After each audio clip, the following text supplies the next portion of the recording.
Welcome to Seeing Scarlet and Shelby here with Tyler, and basketball is back. You're watching this, maybe, if you're watching on the day that it comes out, on the first day of basketball season for the Lady Raiders, and we have a full Lady Raider basketball preview for you today. We're going to go through the returners, all the newcomers, some sleepers / X Factors, who we think is going to be in the starting five, a lot of questions on that, the schedule, all sorts of things. We have some clips from Big 12 Media Day, some clips from just a few days ago at their first media availability of the season. All the things are about to drop in this episode, so thanks for watching. As always, like, subscribe, comment below with, your favorite player on the team, prediction, whatever. Just say hey, drop a comment. It really helps us, all the things. But basketball is back, Tyler. I know you're excited, because I'm excited. Oh yeah. I'm super excited. After watching this team get some key pieces in the transfer portal and then getting to watch them play in Germany this summer, I'm drinking the Kool-Aid, and I really do believe that this team is going to be able to do something special this year. And even just interacting with the players, I think that they're all here on a mission and they want to win, and that's good to have a winning culture here. So I'm super excited. I've been counting down the days. Now it's just one day. It's here. Or We're going to today be if you're there. watching. Yeah. Yeah. We'll both be at the game on Monday. They also play Thursday this week, and then they play Sunday next week. It's just look at the calendar. They're home. A lot of home games coming up. We'll talk about the schedule more in a minute. But first, they went 19-18 last year. We all know this. But they got hot at the end of the year. Went on a run in the WBIT. That was some hope. There are some returners from that team. A lot of new people we're about to get into. But there are 9 seniors on this team. There's only 12 people on this roster total, so we'll talk about this in a minute, but that's something that's different about this team. The rotation won't be as deep, but 9 of the 12 are seniors. Tyler, only 1 of the 12 are underclassmen, because 2 of the 12 are juniors, 9 seniors, and Bird Martin just hanging on as a sophomore. As Gerlich said on Thursday, she was like, yeah, bless that girl for the 3rd year in a row now, because she came a year early. She's the youngest player on the team. She's like, that's hard to do, and she's kind of growing up fast. So we'll talk a little bit about her, but this team is all about the seniors. That is what is going to allow them to turn the corner, is because of their mindset. They know this is it. There's nothing after this. There's nothing in the back of their head that they have to worry about all season about, oh, what should I do next? There is next. Next is maybe it's basketball somewhere, but it's not in college, right? So I think that will help them. There's a sense of urgency with this team. There's a maturity about this team. And we saw that in Germany. We've seen that with how they've talked to the media and the things they've said. And speaking of that, we have a clip from old Bailey Maupin, local fan favorite we know. She spoke at Big 12 Media Days about this exact thing. So watch this, and then we'll jump in to who those returners are and who the newcomers are, so you can get to know the team a little bit more. On the team, so for us right now, it's do or die. This is our last year to be able to play with our sisters, our teammates, so we know that we need to focus, we need to lock in, we need to get things done, and that started this summer. Being able to go to Germany, that starts in the preseason. That's every single day that we come in, just working hard, getting stuff done. There you go, old Bailey Maupin. Hard to believe that Bailey is a senior. Feels like she's been here forever, but also not at the same time. So local product here. She wants to get this done. She talked earlier in the offseason about why she stuck around, and she wants to leave a legacy, and there's a good chance this team can do that by getting this program back on track. She averaged 14.9 points per game last year, Tyler. 2.8 rebounds, 2.2 assists, and shot 30% for 3, which is not great for Bailey on the 3-point side, but I think she will be better this year, Tyler, because of some of the newcomers that we talk about in a minute. She should be able to slide over, play shooting guard, which was the plan last year. The hope, I think it was more of a hope last year. This year they feel like they have a real plan, so she won't be playing point guard. They hoped she would be able to do that last year. It didn't work out that way, and she did end up playing a lot of one guard. She's good at that. She's not a bad facilitator, but she is so much better off ball. That's where, off ball Bailey, back cut Bailey, we talk about her. She's going to be able to do that at full force, and I'm excited to see that with the point guards and stuff that they brought in, Tyler. Yeah, and I mean, we didn't get to see Bailey in Germany because she was over here battling an injury. So now that she's back and we get to see her mixed in with this transfer class that we brought in and some other things as well, I mean, I think Bailey really is going to show out for her last year. I mean, Bailey, I think, has just really shown her leadership this year, and even in her press and media, I feel like she's just more comfortable and just more open, and that's what you kind of want to see, right? She has this energy and she has this urgency, right? Like do or die. I mean, That's some pretty Ominous. like tough things, yeah, to be saying. So she understands the mission, and that's what she came here. That's why she wanted to stay home. Is she wants to bring something back to Lubbock, right? She wants to bring a winning culture back to Lubbock, and she's going to try to do that this year and lead this team. But I'm definitely super excited to see what Bailey's going to be able to do, get that 3-point percentage up, and then really play in more of her natural position at shooting guard. Yeah, it's gonna be good. And then Bailey's always gonna have the ball in her hands, absolutely. So if basketball is not something that you live, like, eat, sleep, and breathe like us, you might be like, Bailey still has the ball in her hands all the time in offense. That doesn't mean she's a point guard. It means Bailey Right. won't be expected to break a full court press. She won't be expected to be the outlet. She can get up the floor, get set on defense or on offense, ready to do her thing off ball, while Gemma Nunez and Sidney Love, who we'll talk about in a minute, bring the ball up, kind of carry that load to get the offense started. And then, yes, Bailey will have ISO moments on the offense because it's Bailey freaking Maupin, and she's going to be a player that you turn to in those moments. So I'm excited to see what she can do her final year. She's done a lot for this program and deserves everything. She's a dog, and we said in the offseason in March on this show, I would love nothing more than if Bailey Maupin dog and Denae Fritz, the other dog on the team, were the leaders of this program in the offseason. It sounds like, by all accounts, that is what's happened. The two senior leaders on the team, and I hope that is what has carried over to the other players on the team. Denae Fritz is also a player that's back. Her stat line, it's not going to blow you away from last year. 4.9 points, 2.7 rebounds, 1.4 steals. That's not bad at all. We don't have her block numbers on there, but she's about 1 block per game, which is always impressive. She did shoot 35% from 3. She was a player they brought in hoping that she could play a little point guard as well. Not her natural position either. So she's going to benefit in the same way that Bailey does by having Gemma and Sidney. And I think Denae Fritz is just a completely different player than she was at this point last year. She's more comfortable. She's more confident. She has that Denae Fritz swagger to her. We saw it in Germany. And by all accounts, it's at an even bigger level in the fall so far. Like, she's taken another step. And the numbers that I've heard from their scrimmages, you're going to see a really good Denae Fritz out there. And y'all know that we're big fans of Denae Fritz and what she brings to this team. And I think she has a lot more help this year. And she can just be Denae. And when Denae plays Denae Fritz basketball, it's a lot of fun.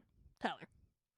Yeah, having a lot more help, I think, is really going to benefit her. And I think Germany, in one way, like, yeah, not having Bailey, it did kind of hurt maybe your gold medal chances in that. But at the same time, it allowed Denae to It's really great. develop even more as leader. I mean, it was great. I mean, Denae was the one that seemed like she was leading the huddles. It seemed like, and then she was the one that made that game-winning 3-point shot to win the game. And I mean, we knew she had that in her, and we were waiting and waiting. You know, she would have great moments. Either it was coming off the bench or in the games where she was starting, she was looking really good on defense. She had some of the best plus and minus numbers. It seemed like every time she was on the floor, we were always like +7, +8, things like that. And now having her in there as like one of those leaders that we can designate to, and then, you know, seeing that she's been able to score really at an efficient rate this year and make those 3-pointers and things like that, I'm super excited. Also, getting to the free throw line. That's something that we're expecting her to see, because I think she got to the free throw line more times in Germany than she did the entire season last year. So if we're doing that, Facts. we're cooking, because Denae makes her free throws, so that's even better. She's a great free throw shooter. Great shooter. She is a pure basketball player. She's a pure hooper. And y'all haven't seen the Denae Fritz that she can be, and I think you're about to see it. I'm very excited for her. Chris earlier talked about her in one of the media availabilities in the fall, that the trick with her is just making sure to keep that dial turned on, because sometimes she does have a tendency to kind of sit back and let other people do it, because she feels like, oh, Bailey will take over someone else. Not that she's scared to take over. It's just like, oh, well, Bailey can do it, And it's for them, they want her to be in that kind of menace mode. Those are my words, all the time, like we saw in Germany. And that's why I think it was great that Bailey Maupin didn't play in Germany, because Denae had to. She had no choice. Mm-hmm. Whether she wanted to in some games or not, because she had to play 40 minutes. They were exhausted.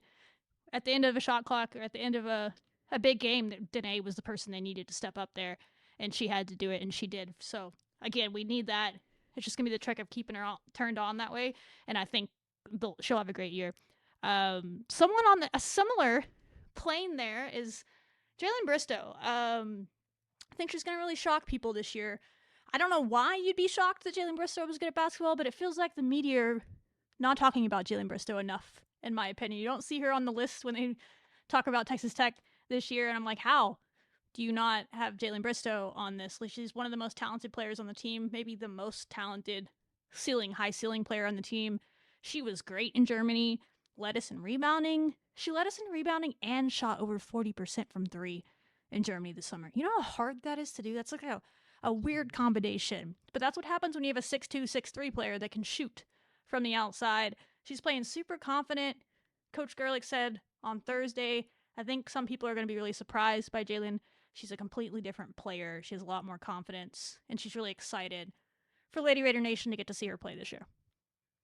Yeah, we talked about in our show before, we were really excited for Jalynn, especially since she was a sophomore last year. And usually in athletes, you see that sophomore to junior year jump, just whether it's in maturity and even just like strength and things like that. And I really do feel like Jalynn is going to be that. And I'm not going to try to skip ahead to our other segment later tonight in the show, but I think she is going to be that X factor for the team. I think people are finally going to see her be like the Jalynn Bristow that we knew she could be. I think when you're looking at last year, how we only had two players that were scoring in double figures, I easily think Jalynn can add herself into that mix and really help us, get the ball rolling offensively. And then she's going to be able to get steals. Like that was a big thing that she did last year too. And she has that clutch gene in her. When did we learn about the clutch gene? March 1st against Colorado last year when she made 3 free throws in a row to send us into overtime. I mean, that is all the pressure on the line. She was just a sophomore, little baby giraffe out there, and she was able to get it done. So I'm super excited to see Jalynn's growth this season. So excited. I can't wait. I mean, we got to see a glimpse of it in Germany, and we said in those episodes where we talked about those games, like, Jalynn just looks so much more mature, and it's only a few months removed from the end of the season, but she just seems that we've talked about it a lot, like you just mentioned, the sophomore to the junior jump in college sports. Don't really know exactly what it is, but it's just always, it's a massive moment. Like, even just like on a personal level, people just seem to grow up a lot from their sophomore to the junior year in college. And then you add the athletic part to it. She's more comfortable. Second year at Texas Tech, all the things. Former huge recruit. Yes, she is absolutely an X Factor. Spoiler alert. For when we get to that section, nobody on this team can do what Jalynn Bristow does, except for her. Yep. That's just facts. And that is why if she has a special season, this team will have a special season. Next on the list, another local player returning her second year with the program, Lubbock native Adlee Blacklock. She averaged about 4 points a game last year, about 33% shooting from three. Was kind of just a role player, came in and out, didn't get a ton of minutes, but she's also a player that looked really good in Germany. A very short rotation there. She kind of had to play more minutes than she has in a while, and she was also another player that was attacking the rim really well in Germany. And I think if she can find that balance, plus be a better defender, which she seems to be committing on that end this year, from by all accounts, her shooting is just going to take off, especially with true point guards to set her up. You give Adlee wide open looks in the corner, it's over. So if she can do that and be more aggressive attacking, I think she'll find her way to a role on this team. What the role she's trying to take, there are some really good players there, so she's going to have to go and take it.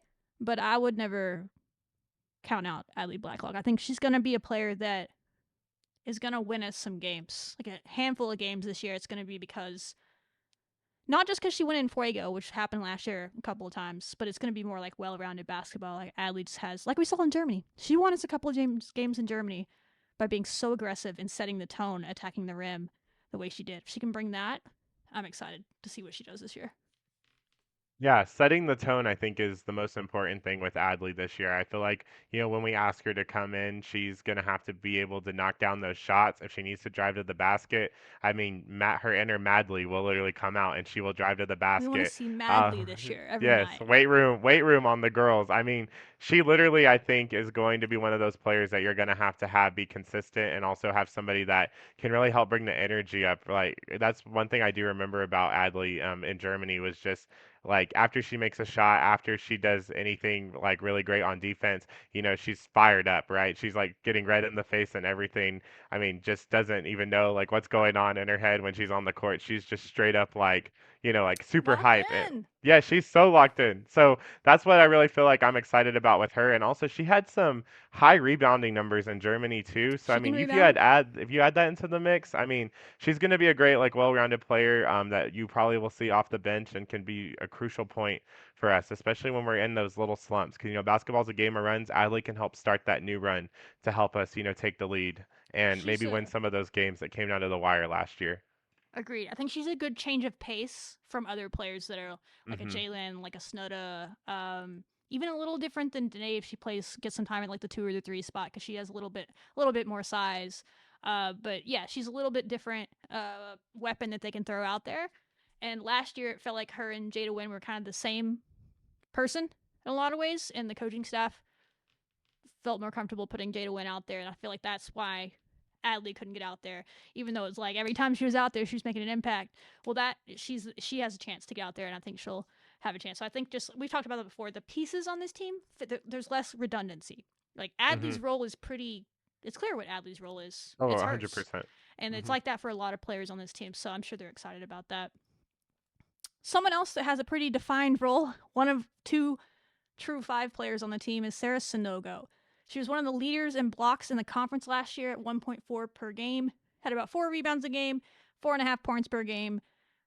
Gerlich talked about her on Thursday that said that she's taken some good steps forward in the offseason. She thinks that she'll be a big piece of this team again. We'll see what her role is, but she'll get minutes. I expect they'd want her to get at least 20 minutes a game, is my guess. She's the most athletic 5 player we have on our team. She's the player that fits kind of the style of play they talk about wanting to play, with good pace, wanting to press. She's the piece they would love, I think, to grow into a player that could play quite a few minutes for this team. But she's going to have to finish better, less turnovers, take a few growth steps from last year. But just as a pure athlete,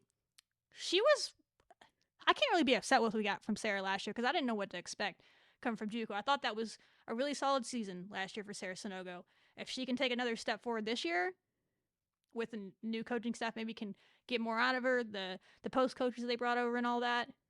She is an X factor in a way of like, what could we be if Sara Sanogo takes 2 or 3 steps forward? If she's the same player as last year, that's usable.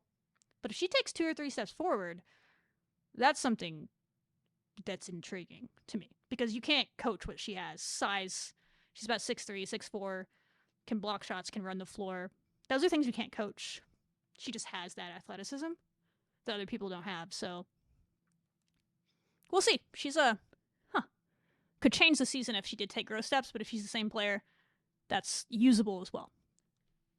Yeah, I agree with that statement. I think what you said, she's really going to help out a lot with our pace, right? If we were wanting to play fast basketball, I definitely think she's the person that we got to go through. And if she can just clean up some things, maybe being a little bit more aggressive when she's finishing at the rim, not making silly fouls or turnovers, which she did at times last year, and then improving her free throw shooting, which not that this really is a big indicator, but at the Broadway block party thing, and we were playing, they did the athlete knockout, and she was first of all, she was the last athlete remaining out of all of it, and she was the one that was making her free throws. So I mean, that's just something, and that court out there, it's a little bit hard against Lubbock Wind. Ain't gonna do anything else. He's gonna talk about free throws on this show. I am. You know that. I will. He's gonna I will hold talk them about free throws. So that is yes.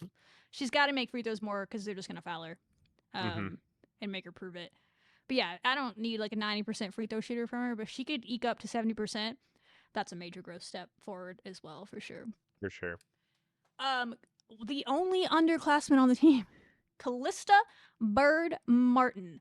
She didn't really play much at all, so her stats are what they are. She did average 57% from 3, so when she was in there, she was getting them up and making them. She is kind of like Jalynn, very high ceiling player. She's the future of the program in a lot of ways.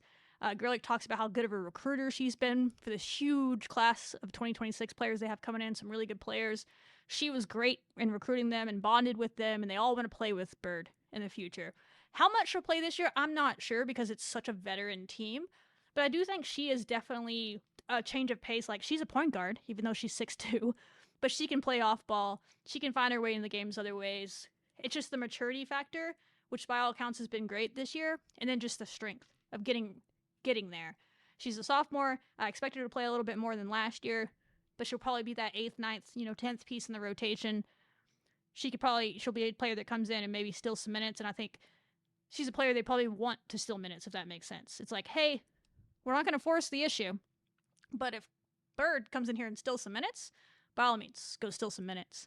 And she had some good moments in Germany. She had to play quite a bit there, and you saw her talent. She's very, very good in the pick and roll because she has that height. She has great vision. You'll see that. She's going to be a good player for this program. I hope she gets some minutes this year, but I hope it's because she earns them. You know what I mean? But very talented player, former 4-star prospect. She can absolutely light it up when she gets comfortable out there. great vision as a point guard, but she can also play off ball because of her size. Just has to get a little bit smarter on the defensive ends and use her size to her advantage. She's very much similar to Jalynn last year, where, man, all the tools are there, Tyler. They're all there, but she Right. doesn't know quite which tool to pull at the right time from the toolbox. You know what I mean? And if they can get that to click, where she's picking up the right tool at the right time, she could be an impact player for him this year in her role.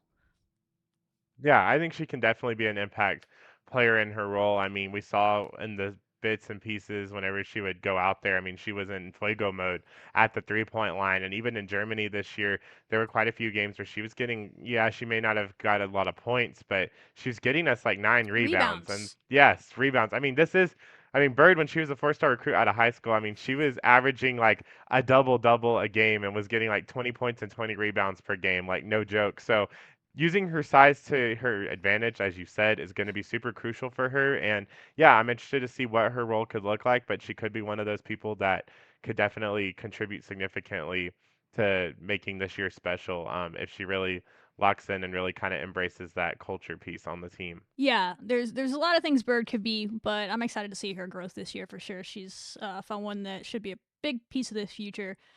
This program moving forward. Some players that should get quite a bit of playing time and be players that Bird can learn from are a couple of senior point guards transfers because we're going to move into the newcomers. We'll start it off with Gemma Nunez.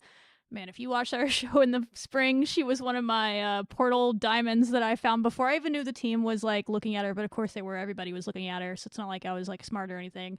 But if you just saw what she did at Campbell, I was like, yeah, her. She deserves to get a chance at the power forward level. I think everybody is probably intrigued to see how she handles this jump. But she was like one of 2 players in the country to average like 7 points, 6 assists, 5 rebounds, and 2 steals last year. One of 2 players in the entire country to do that, I believe. That's a little bit insane, and that's the versatility you're getting from her. Not going to blow you away as a scoring type option. She is not a scoring option on this team. She will take a shot if she's open. She will absolutely make layups. She will get to the lane. She lives in the lane. I think like 60% of her shots last year were in the lane. That's what she does because she gets there and she looks to facilitate. But hey, if you're going to leave her wide open, then she'll take it. She's like 5'5", 5'6". Looks a little bit bigger when you watch her play, though, just because she has decent length on her arms and all that. You can go back and watch our full episode on her if you want more kind of breakdown on who Gemma Nunez is. We might go ahead and link like all of the newcomers' videos in the comments of this video as you're watching it. So if you want to get to know them more in depth, you can go do that. But I'm really excited to watch Gemma Nunez play for the first time because we didn't get to do that in Germany because of the foreign player rule. But it sounds like she's been doing really good in practice. All the players are very excited to have a creative point guard like her. Her and Sidney Love, who's a different type of point guard, but we'll be able to spot her, are going to be really fun. But she's a facilitator to the max. She'll make, I think Gerlich said she made like a behind the back, between the legs pass or something when Gerlich was on our show earlier this summer. I'll go ahead and link that in the comments for you as well so you can find that interview with Coach Gerlich. But she talked about Gemma. But she's also not trying to make the flashy play. To her, it's just good basketball. And I think that's my favorite thing about Gemma Nunez is she's just trying to score, to get a points on every possession. That's usually going to be her finding a teammate. But again, if they just ignore her, she'll take the shot. But she's going to be, you'll see her eking up on triple-double level sometimes. In fact, the team they're playing Monday night, depending on when you're watching this, their season opener, she almost had a triple-double against them last year, playing in the same conference. So she could be a player that does that, but she'll often have like 5-6 points, 6-7 assists, and a handful of rebounds. Like I think that's what you're hoping for from Gemma. She's going to make Bailey Maupin and Denae Fritz and Jalynn Bristow and Adlee Blacklock, Snudda Collins, who we'll talk about in a minute, their lives a lot easier from the 3-point line. Oh yeah, for sure. I mean, this is exciting to have, a true point guard, finally take over this Lady Raider basketball team. And it's a point guard that knows how to pass the ball and facilitate it well. I mean, our shooters should have a heyday with when Gemma Nunez is out there on the floor. And just even watching her video at the team post today of her mic'd up, I love that. she said, yeah, right. She says very few words. Obviously she's from Spain. Her main language is Spanish, but when she does, like, she's like, go, go, go, go, go. Like, she's like, come on, like, let's go, like, keeping the team up to pace. And that's something that we had issues with last year. It seemed like, we were dribbling that ball till the last damn second of the shot clock. And I feel like she's going to make sure that doesn't happen. She's going to be reading the court well. She sees someone open, you best believe you better better be ready to catch and shoot that ball because Gemma's going to make sure it goes there. So I'm really excited to see the pace she brings and also her defense at times as well. Like just with her length, Scrappy. as you said, she kind of has a long arm span. So yeah, seeing that scrappiness, getting some steals out there. I mean, I'm super excited to see her. I mean, yeah, and leading top 10 in the nation in assists doesn't matter what conference you're in. That's still a pretty tough thing to do, and she was able to do that. So Yeah, I'm excited to see her role. and she played at Campbell, which, if you're unaware, is in North Carolina. It's a D1 school, but it's a smaller program, but it's not too far from the Triangle area. So like UNC, NC State, she played a lot of ACC schools in their non-conference every year, and she performed pretty well. Like her scoring numbers sometimes would go down against those teams because then there's that length and stuff that she'll see this year. But the assist numbers were the same. Like she had like 9 or almost 10 assists against, was it like Miami or something? You can go back, Yes, Virginia Miami. Tech or someone like that. Like the assist numbers were there because when you can pass it, when you see the floor as well as she does, you're as quick as she is, and you're committed to just being a point guard like she is, and you're not worried about dropping 20 every night. Like she wants to get 10 assists a game. Like that is what Gemma Nunez wants to do when she steps on the floor, and you're giving her a lot of weapons to do that with. So she's probably the player I'm most excited to watch on Monday night, just because we've seen everybody else, I think. We even got to see Sidney, Right. maybe Snudda. We'll talk about it in a minute, but I love point guards, and y'all know this, and I feel like for the first time, we have a real win on this team. And I can't wait to see it. She's not perfect. She's smaller. She's gonna have some growing pains, so give her grace. But she's gonna make some really, really fun moments for this team, and I do think she's gonna help with pace. I don't think Gemma Nunez knows how to play slow. I think there's gonna be times where they have to reel Gemma Nunez back in. Actually, it's the opposite. Gemma, take a breath. Take a breath. They can't catch up to you. Gemma, like, let them catch up. Yeah, she's always go, go, go, and she's always telling her teammates to go, go, go. But she does play with good pace and transition, which, again, go watch her video. It's down below. That's one of my favorite things about her, is her ability to stop and start and then go.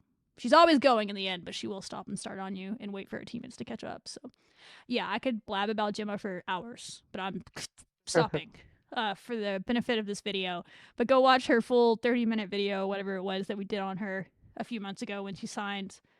Super stoked about her as a player, but she won't be alone out there at the point guard spot. I think that was another benefit of Germany, is you're like, oh, what if there is growing pains with Gemma jumping up a level? Are we gonna have to put Bailey there? All these things. We saw that Sidney Love, who is more of a scoring guard, can play point guard.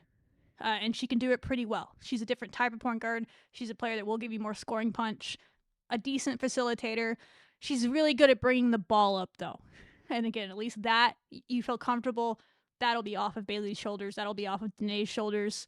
If Sidney is in the game playing point, she can handle bringing the ball up and breaking a press. She did that well against basically pro players in Germany who are twice her size. So she's good. She's a big game player. We saw that when she was at UTSA. They won what, they're 18-1 or something in regular season conference last year at UTSA. She was a big reason why, and a part of that. And she played alongside of a very similar point guard to Gemma Nunez on that team. The makeup of the team is kind of similar to ours. It's kind of funny when you look at it. And so she can play off ball alongside Gemma. She can also play point guard. When they talk about her, they talk about her as a point guard now. And I do think that's because of what she showed in Germany. I think when they first signed her, it was more like, yeah, she's a scoring guard. But now they saw that she could be a point guard. She can do both, absolutely. But Gemma is a point guard. That's what Gemma is. Now, Sidney could play the two if she needs to, and we need that. But I do think they'll trade in. Maybe one starts, one finishes. Kind of, depending on the situation, you need more scoring punch, you need more facilitation. They're going to be a fun duo. She's a dog as well. We saw that in Germany. Clutch free throws. I know Tyler's already. I probably just stole that. I'm sorry. You take over. I stole your free throw line. Yeah, no, Sydney can make free throws, and how Gemma was for you, Sydney was that for me. Like I followed the UTSA program pretty closely, and I was like, yeah, I was like, oh, Sydney Love, like I hope we're taking a look at her, and yeah, I mean she did really great whenever she was there, and I remembered Sydney Love when she came here 2 years ago and almost 20-pieced us. I mean.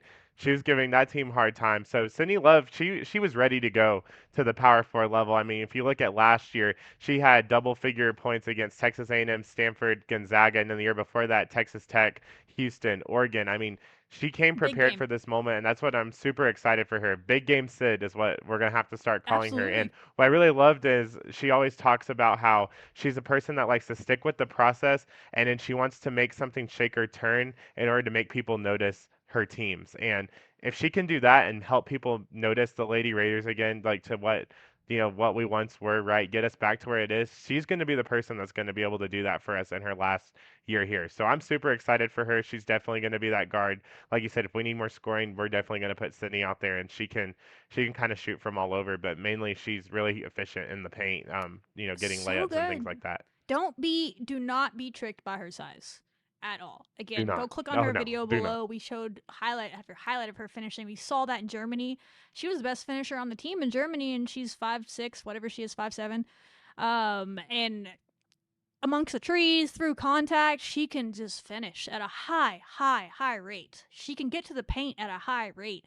Like, these are just things that you are hoping are going to allow this team to win close games or to keep games that shouldn't be close bigger margins. Is they're going to be better Hmm. in these key areas of finishing, getting to the paint. In fact, those are just basketball basics that we struggled with at times last year. We really lived and died by the three sometimes, and you really needed like one or two players to take over. It's like, no, everybody can kind of get to the lane, and then it's a matter of if they can finish. At their previous schools, and even the returners that we had, for the most part, finished at a high rate in the lane, and she's another one of those players. And once you get to the lane, you have all these shooters surrounding you that she can kick out to. Conceptually, it all makes a lot Hmm. of sense this year. Another player that, if you have, we said it last week or in previous episodes, if you don't know the name Snudda Collins, learn the name Snudda Collins. She is a player that started like 70 something games for Ole Miss in the SEC. She's basically a 4-year starter in some level in the SEC. Helped that Ole Miss program win the most games that they have ever had in conference in her time there. Helped them get to the tournament. Helped them become. She was at the start of that Coach Yo phase and rebuilding that program. She's been through that. Now she has 1 year left at Texas Tech. After a year off away from basketball, we asked to talk to her on Thursday, and I asked her, what made you want to come back and play? And she just said, basketball is all I know. I love basketball. There was no question I wanted to come back and play. And when Texas Tech gave her that opportunity, she jumped at it.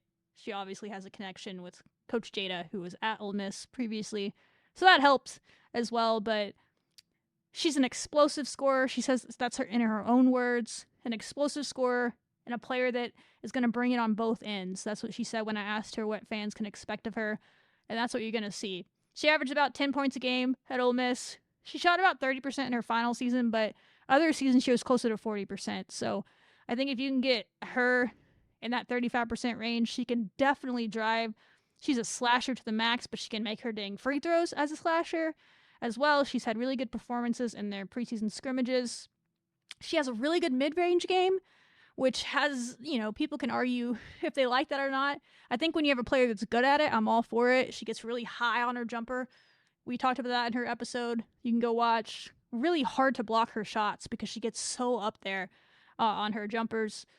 She's going to be a piece that maybe some people don't know yet for some reason because they don't maybe pay attention. But first game of the year, she's going to blow you away, I bet. And you're like, wait, who is that girl? The same way people are like, who is that girl when Denae Fritz, the first game of the season, people notice, like, she's an athlete.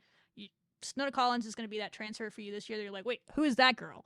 Like, she's a Power 4 conference player that they brought in. I'm really excited. And I have a clip from her from Thursday that just made me love her even more. But I'm going to let Tyler talk about her first, and then we'll show you the clip before we move into the next player. But Texas Tech fans are going to love Snudda.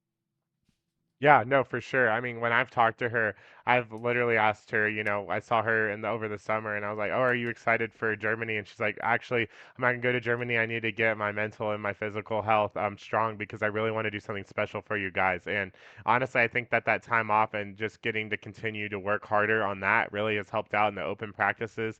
She's looked great. I really think she's going to be that impact player that we're looking for. She said that she likes to defend, disrupt, and dictate the game, and I mean, those three words are very strong words to say, and I just know that she's going to come in there and be that factor for this team. She did it at Ole Miss. I mean, we're talking about a SEC women's basketball player, which is probably the toughest conference and women's college basketball for sure. And she's going to bring it. We're going to finally have that. We're going to bring that over here. So she's going to bring intensity. She's going to bring confidence. And she's a super senior. The team calls her their grandma, but she knows what she's doing, She's right? old. She was on that Ole Miss team when they beat #1 Stanford and advanced to the Sweet 16, right? So she has deep experience with that too. She knows how to win. She's a winner. She knows how to do well in the postseason. And I just think she's here and she's going to do really special things. And I'm glad that she decided to come back to basketball because her story is really cool. Absolutely. I hope someday she's willing to tell that full story. But we did get to talk about what she feels like makes this team special. This is a short clip,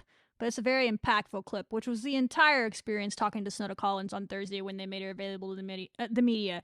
She probably said winning 5, 6, 7, maybe 10 times in the 4 minutes we talked to her. It's to the point that Tyler at one point I had to say, besides winning, what do you want to get out of these games? And she was like, "Dang, I was gonna say win." I was like, "I know, Sonata, that's why I said that." But I love that about her.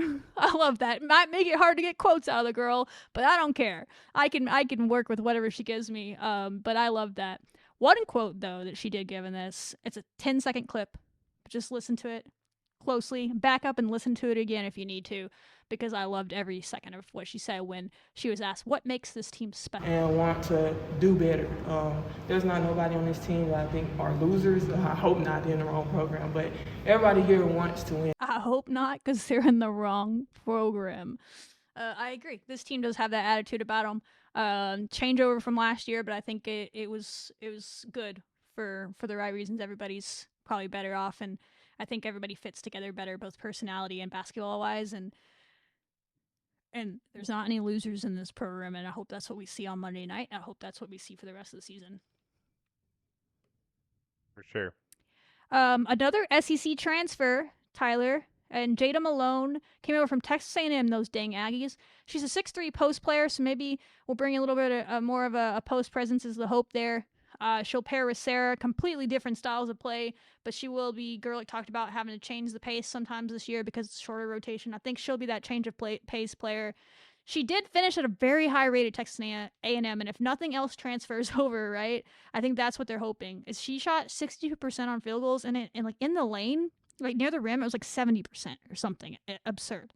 And so if she can just be that player with someone like Gemma, Sidney, especially Gemma setting her up, and just make the easy ones, get rebounds. I think that's what they want from her. She averaged 8.7 points per game, basically 5 rebounds per game, and about 18 minutes played per game at A&M. I think that's what you can expect from her this year as far as minutes played. I don't expect huge minutes from Jada Malone, especially with the pace we want to play at.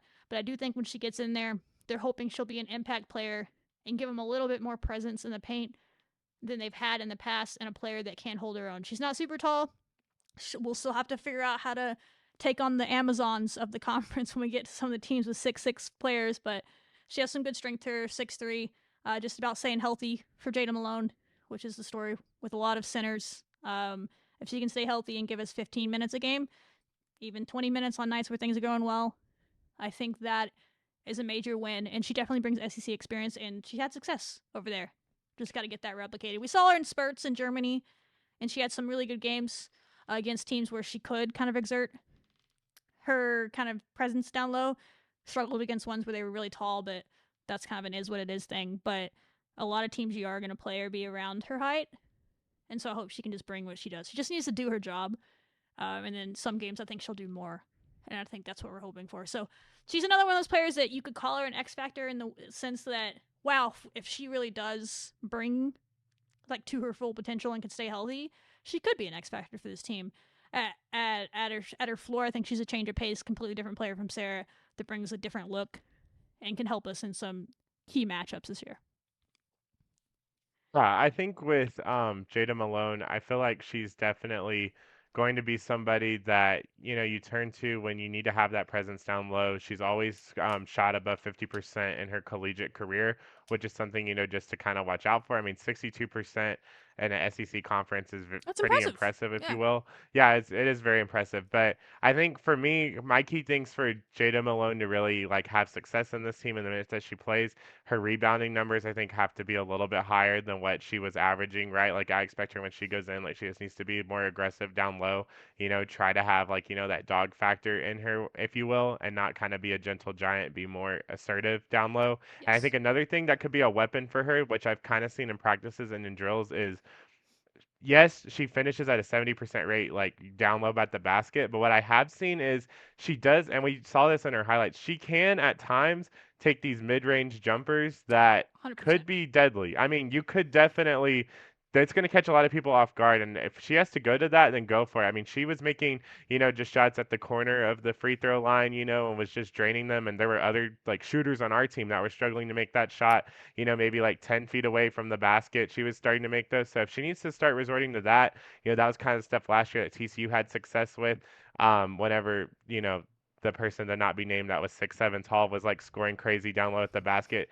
I mean, if we can kick Jada Malone out there, then I think we can find some success with her in, especially if Sarah's in foul trouble. Because that's the other thing. Foul trouble is going to be a problem with our fives this year. So just having to even out those minutes Yes. and make sure that they're supporting each other is going to be huge. For sure. I think there's a world that you can get minutes from Jalynn Bristow at the 5, maybe even Snudda, who's like 6'2", but that's a very small ball type lineup. So in a perfect world, you're getting 20, you're splitting your 40 minutes in some capacity between Sara and Jada. I think that's the goal this year. I do think she can step out and shoot it. And I think that's more important, where I don't think it'll be planned necessarily, maybe if she gets Right. hot. But because if we're running that same offense that I have hated it in the past, but that's because our 5 player has not been able to make mid range. So it's like she's not threatening anybody. What are we doing?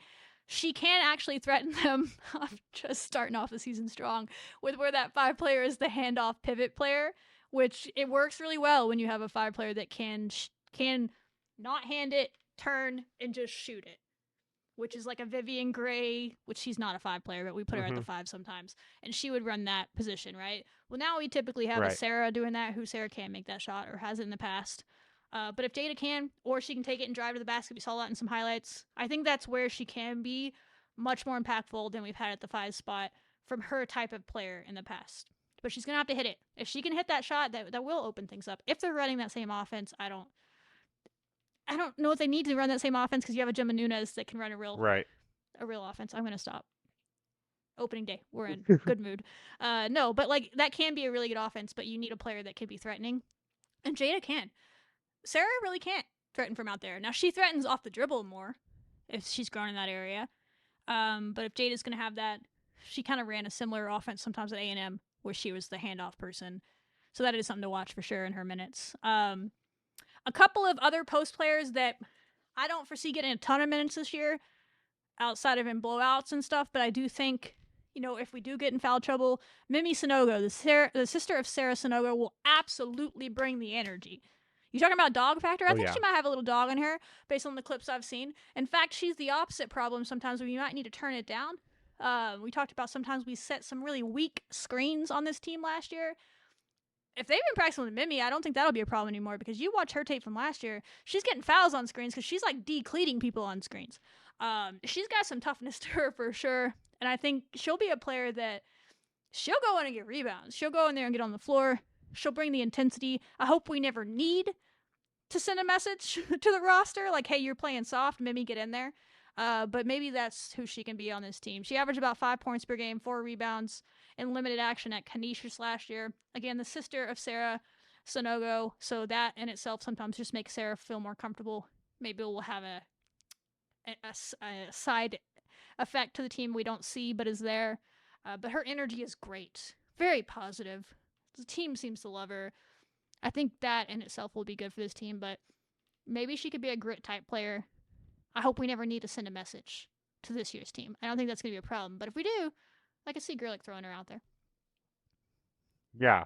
I mean, Mimi definitely has been the vibes queen of the team. I mean, Always she's talking. super funny, super hilarious, always talking. But I think, yeah, I'm interested to see, what her role is necessarily going to be. But if she's that one in practice that's really pushing Sara to be at her best, then I'm all for it. Yeah, If she's the one that's there to bring the team that energy and that confidence, I'm all for it. I mean, yeah, I think she could definitely be somebody that, we look to for those types of situations. And I think that she's a really good culture piece and culture fit for this team.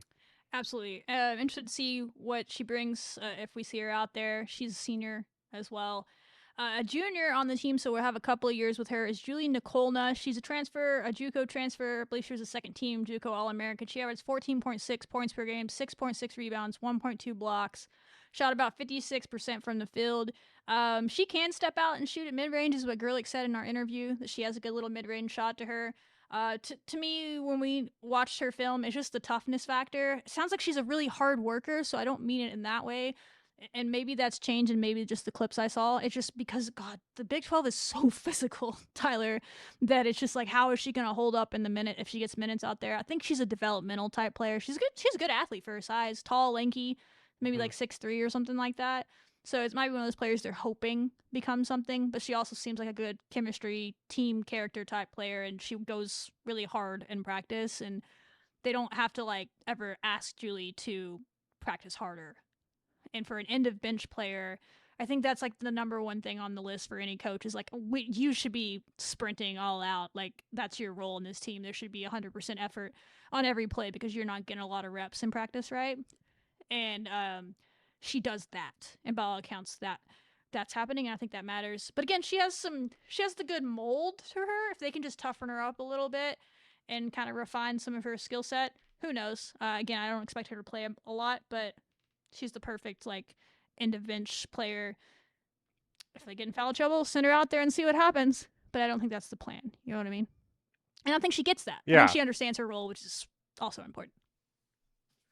Yeah, no, I think she's a good end of bench player piece. I think, when she'll be out there, maybe we'll get to see her some in some of these non-conference games when we're, For sure. winning big and just kind of seeing, the potential factor in her and seeing how she can use her size to her advantage or work on that mid-range shot. But yeah, I'm definitely interested to see what we will get out of Julie or, what she has been bringing in practices and things like that. But yeah, I don't know. I think that's one of those interesting players, that we have. Yeah, absolutely. So we kind of talked about all the players now. You got to know them a little bit. We're going to close this out with a few quick hitters from questions that have always come in every year. So sleepers and X factors. On this team, it's a little bit interesting because it's like you kind of know who the people are going to be. Gerlich told us on Thursday it's going to be a shorter rotation than you've seen in the past couple of years, especially last year where they were playing like 10, 11, 12 people. She said 7 to 8. Like there's going to be 7 players on this team that are going to play a lot. And then you're going to maybe have an 8 and a 9th. And that's kind of the rotation. So that doesn't leave a lot of room for sleepers, if I'm being honest. But I'll let you go first. You pick yours. We probably have the same couple or 2 or 3. So you take yours, and then I'll talk about whoever you don't pick. Okay. Well, all right. For my X factor this year, I think I'm definitely going to go with Adlee Blacklock, Okay, and I I choose love that this. because, as I said, she's going to be somebody that we're going to need to come off the bench, make those 3-pointers. She can drive to the basket. She can rebound. I think she's going to be able to bring that energy. But that's definitely someone that I'm really hoping can kind of help this team out. She had that experience at Oregon State when she made it deep, and I'm just excited to see it. And I think her energy this year is even higher than last year. I think she's really excited to be here. So I'm going with Adley. I think we can get a lot out of her, whether it's rebounding, 3-point shooting, whatever it may be. She's willing to do that for the team. I agree. If we're going X factor and we're using the definition of like someone that's going to be, I don't know. So, listen, Bailey Maupin is not an X factor in my definition of an X factor. Bailey Maupin is Bailey freaking Maupin. Same thing with Denae Fritz. Like, we know who they are. They have to be stars Right. for this team to be good. So I'm going to say X factor, Jalynn Bristow, because I've said it before, and I just think an X factor, algebra, if you take the X out, everything falls apart, and like, what are we solving? You know what I mean? It's gone. No one can do what Jalynn Bristow can do on this team. I said that earlier, and so that, to me, is the definition of an X factor. So I'm going to go Jalynn Bristow. This team will go as far as Jalynn Bristow goes in a lot of ways. If you get what you expect out of Bailey Maupin and Denae Fritz, and my sleeper pick would be Snudda Collins, because everybody's sleeping on her and they shouldn't. I think it'll be 2 games in, and you'll be like, wait, she's an X factor. Yeah, she's both, but people are sleeping on her, so I'll go with that. But yeah, nobody can do what Jalynn can do. There's other people on this team that could step up into different roles if someone has a down season or a down game. I just don't think that anybody can potentially get 10 rebounds a game and also hit 5 threes a game. That's such a right. unicorn level stat area that's why she's the X factor for me. For me, my sleeper, I think I'm gonna go with Sidney Love on that. Not that people were kind of sleeping on her, but it's also gonna be more of the, it's kind of cool that we have our point guard situation that we have now, and the fact that she can just come in there, and if she needs to be that person that we go to, whether it's making clutch free throws at the end of the game, or being able to make, or being able to score efficiently and really, get her outside shot going, driving to the basket, facilitating the ball. I think that fans are gonna be very pleased to see that we won't necessarily be screwed at that one spot this year. It's going to be a lot better this year.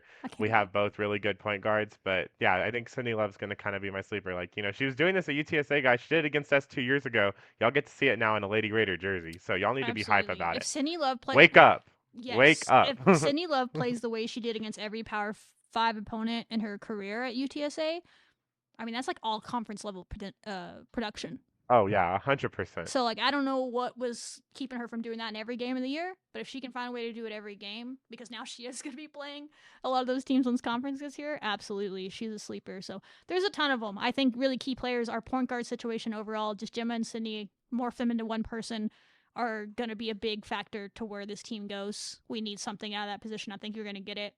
Same thing from the 5 spot. You need something from Sara and Jada for this team to get where they want to go. And I hope we're going to get that. That's the position where I'm like, I don't know. Because we haven't seen them really yet and their growth this year. Jada, we only got to see briefly. And then Sara, they're saying she took steps forward. We'll find out. So, starting 5 guesses. Listen, I'm pretty confident you're going to see Bailey Maupin, Denae Fritz, and Jalynn Bristow starting the season and playing quite a bit. I know we just hyped up Snudda Collins. I think Snudda Collins will come off the bench. Actually, I know that. That's what I thought was going to happen. Gerlich basically confirmed that on Thursday, and it just makes sense because Snudda can play the 2, she can play the 3, she can play the 4. Gerlich even said the 1, but let's not. But she can play 2, 3, and 4 spots, meaning she can come into the game and she can spot Bailey, she can spot Denae, she can spot Jalynn. I think there's a world all 4 of those players could get 25 plus minutes a game, just getting the rotation right. So she may not be a starter. She might work her way in there at times, but she'll play a lot. Bailey, Denae, and Jalynn will play a lot. Those 4 players are going to play a lot of minutes this year. Those are your backbone players. The point guard, if I had to guess, they probably throw Gemma out there if she's healthy to start the year at point guard. But Sidney really earned some trust with the team in Germany, so I don't know. There's not a wrong choice there, in my opinion. If you had asked us in March, I would have said Jada Malone's probably your 5. The way Gerlich was talking about Sara on Thursday, though, if they're trying to play with pace, Sara's the move. So that's my guess. It's going to change as the season goes. The thing I do know is Bailey, Denae, Jalynn, and Snudda are going to be playing a lot of minutes on this team, and it doesn't really matter who starts, but people always ask that question, so there you go.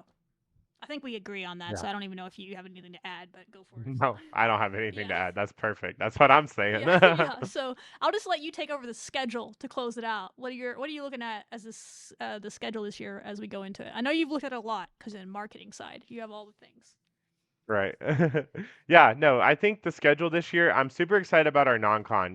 We talk about even last year's non-con wasn't even that bad really, but this year's non-con, I really feel like we're adding in a lot of strength, and we're really starting off on this home slate where, they want to protect home court. That's what Coach Gerlich said last year.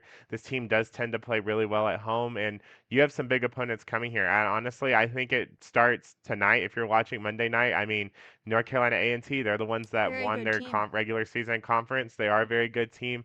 UTSA, Sydney's former team, UTSA also literally was like, I think, a shot away from going to the NCAA tournament because they lost their championship. SMU is one of the only non-con teams that we're playing right now that is projected per Charlie Cream, which we all know Charlie Cream. He doesn't necessarily know what he's talking about, but SMU does have Arizona's former coach, so that's a big, big game in Lubbock that I think I'm looking at because I think it'll really tell a lot about this team, how they're going to bring the intensity. SMU's been playing well in their scrimmage things. And then right after that, we got to go play Arkansas.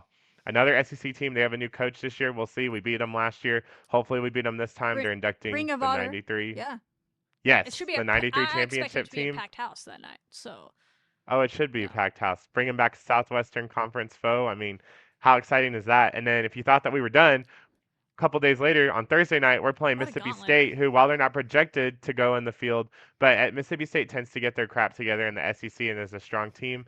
And then you have to play at New Mexico, which could be a trap game. We don't know. New Mexico's pretty good. Very But those are like the non-con games I'm watching. And then just, the Big 12 is going to be the Big 12, but I think this year there's more parity, if you will. I think that no one really knows who could win the Big 12. Each media outlet is deciding between 4 different teams, but all I They're know is not even that picking the the team bottom. that I would pick. Nobody's picking them, but they're still in the top. But anyway, continue. Yeah. Yeah, no, I mean, no, I agree with that. I mean, they're not really like, they don't really know. Everyone's unsure, but what that tells me is like, okay, if you're only choosing between 3 or 4 teams that you think could potentially do it, that means that the bottom, it's fair game. And looking at how well the schedule's spaced out, remember last year when we were talking about the gauntlet where we had to play like 5 games in a row? This year, there should be no excuse to go on anything above a 2-game losing streak, but we're not going to lose. So I'm not going to put that out there. But there Streaks? should be What? no No. really long streaks. Winning No long only. streaks. We should be able to win. Yes. I think that's where we can really fight for that middle spot of the conference. Like honestly, we could probably get all the way up to 6. If our ceiling, I agree we with don't know. that. I'll Yeah. see. I think But I think we could. a realistic ceiling is about 6, and I think that would be like shocking to some people. But I think the talent's there. I Oh, think yeah. this team would be like 6. Like they're obviously shooting for higher than that, and I love that. And go do that, and why not? But yeah, I think I agree. Like there's a top 4 that everyone seems pretty confident on. And I get it. There's a lot of returners in that group, and they've had good success recently. It makes sense for those 4 teams. It's like TCU, Iowa State, Baylor, even Oklahoma State, West Virginia, really the top 5. And then it's kind of like, how's Kansas State going to be? How's Kansas going to be? How's all these teams in the middle going to be? They've had recent success, but they've lost a lot. Kansas State is the biggest. They're ranked way higher than I think I would have put them in a lot of the preseason ranks, but I think that's respect for their coaching staff, which is fair. But they're going to need some young players to really step up because they have like 1 returner from last year, and she was like a role player. Like their returning production is like almost 0. So we have that over them. We'll see. I think we play them twice too. So I think there's absolutely opportunities for you to majorly outperform your 13th projected position or 12th or whatever we were picked by the coaches this year. But I do think that middle part of the conference is going to be a battle. Just nobody knows. And I think a team that's as old and experienced as this team is, like Bailey Maupin said, do or die, will have some advantages over a lot of those teams that are in that middle, like unknown, because they lost so much. And it's like, we know what we have. Like, that's the thing we have over these teams is we know. We have a lot of returning Big 12 players, a lot of power forward returning players, even the return, like, with Snudda and Jada. And they're older. We're not going to be relying on underclassmen like Kansas is, like Kansas State is, so on and so forth. That's not going to be what we're doing. And I'm hoping that we've been the opposite end of that in past years. And Gerlich's talked about how that really has been a struggle, is that teams are so old and that she's had good talent, but they've been young, and that's been tough for them. Well, it's the opposite this year. We don't have that excuse, but that should be a weapon for us. It's like, we are the old team now. So yeah, I agree. Ceiling a 6 would be wild. But I don't disagree with that. I think there's a world that could happen if they really play well. But we'll find out. I'm not getting in the prediction game with this program because it's just we don't quit know. doing that a while ago. We just don't know. We haven't seen it. But I like the pieces. I think they fit together more. We've talked a lot about that. I like the fact that there's probably going to be a shorter rotation. Health has to be on their side. But listen, if someone gets hurt, that happens, and it's going to hurt your season either way. But hopefully they stay healthy. They seem to be in really good shape and all those things. Yeah, if they can just mentally get over the hurdle that is trying to be a program that hasn't been to the NCAA tournament in 13, 14, however long it's been, 15 years. If they can just ignore all that chirping and all the doubters, I think that's the biggest, like a big part of this team's journey. The mental side matters a lot, and it sounds like so far that they're doing that. It's just hard to keep that noise out, but if they can keep that noise out, basketball-wise, there's no reason this team should not be able to compete in the 8 or above range in this conference. talent-wise. I've looked at all the rosters, and there's good teams. Don't get me wrong. There's a lot of parity. It's gonna be close games, but we're right there, 8 and up. Absolutely.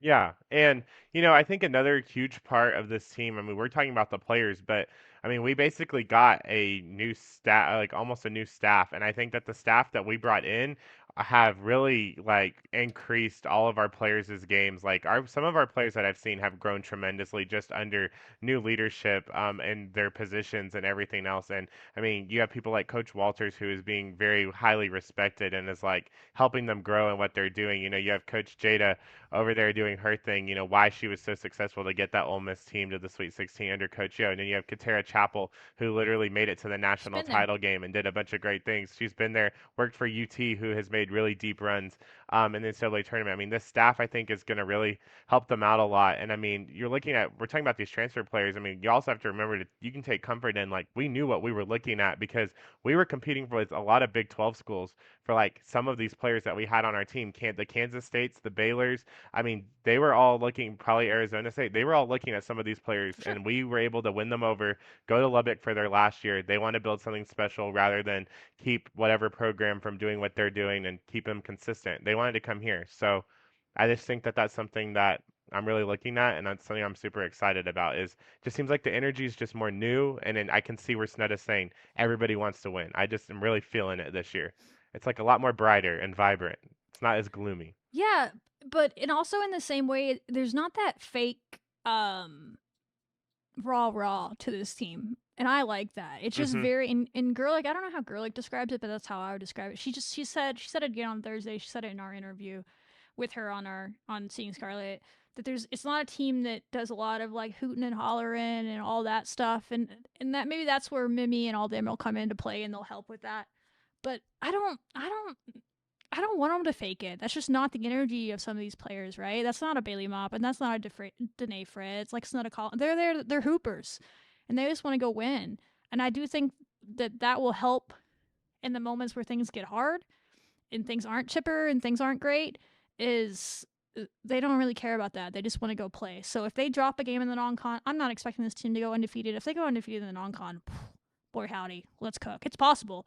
But like, I'm just like, we need to see it.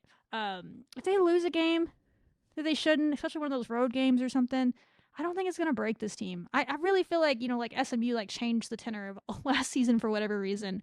If that happens this year, whether it's a home game or a road game, this team is just too mature and they're not losers. A loser mentality is to allow one game to change your entire season. The leaders on this team aren't gonna allow other people on the team to even think about that.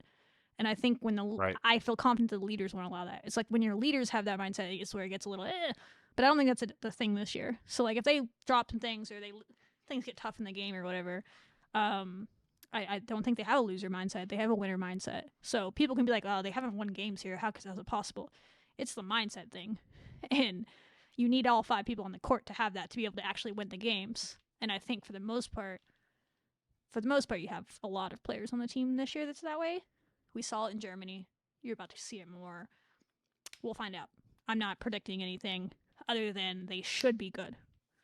Competitive is the word. Yes. And yeah, if Snudda does well, you get Bailey, Denae, and Jalynn. If you get Bailey, Denae, Jalynn, and Snudda playing to their capabilities, this is a really competitive team. That's 4 really good players. Some teams are going to beat us up in the post. It's going to happen. But you're going to be hard-pressed to find teams that can guard those 4 players, especially when they're going to be coming in and out and keeping them sort of fresh. So I could yap forever. We've already been doing it for a while. Y'all know the vibes. We'll be here recapping every game we can, especially when it gets to just basketball, but there's a lot of sports going on right now, so it'll be kind of all the recap shows together. But we'll be in and out. We'll both be at the games. Maybe we'll start doing like live recaps or something and posting them on social. We've talked about this before, but maybe we'll do it for basketball, where after the game we find each other because we'll both be there and do like a quick thing for you. And then that way, if we don't do it on the show or something, we'll get it in for you guys. But it's going to be a lot of fun. I'm hoping that this team wins people over. I know there's a lot of people that are hurt and tired of believing, but why not? What's it really going to harm if you just open up your heart to the chance that they could do it this year? If they didn't have the talent, I'd be like, don't don't get your hopes up. Just root them on because they're Red Raiders, but they have the talent. So there's reason to believe that they can get to the tournament because the talent's there. So we'll see if they do it, though. If they're losers, they shouldn't be in the program. Underdogs. That's my theme of we said that in March. Underdogs, but DAWG. Underdog season. Mm-hmm. Emphasis on the dog. Okay, that's all. I agree with that. Do or die. Do or die. so ominous. I love it though. All right, let's get it done. Thanks for watching. Subscribe, like, share with your friends. Drop a thing in the comments. Let's get some dubs, Tyler. Basketball is back. All right. Oh. Rack 'em. Rack 'em.